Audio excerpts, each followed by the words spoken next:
ஹரி ஓம். June 8ஆம் தேதி சனிக்கிழமை. ராசி பலன். மேஷம், கவலையை விடுங்கள், நிச்சயம் வெற்றி கிட்டும். ரிஷபம், தொடர் முயற்சிகளில் சற்றே அயற்சி காணப்படும். மிதுனம், இன்று வெற்றி மீது வெற்றி உங்களை வந்து சேரும். கடகம், எதிர்மறை எண்ணங்கள் பேச்சு விளக்குவது நல்லது. சிம்மம், சினம் தவிர்த்து செயல்பட நன்மை தரும். கன்னி, புதிய வேலையில் மிக்க ஆர்வத்துடன் ஈடுபடுவீர்கள். துலாம், பல நாள் எதிர்பார்த்த மன அமைதி இன்று கிடைக்கும்.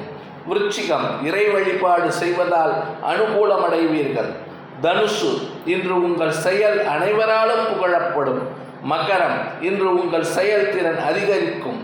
கும்பம், இன்று உங்களுக்கு எல்லாம் அனுகூலமாக இருக்கும். மீனம், இன்று சுப செலவுகள் செய்ய வேண்டி வரும். லோகா சமஸ்தா சுகினோ பவந்து. ஜெய் ஸ்ரீராம். ஜெய் ஹிந்த்.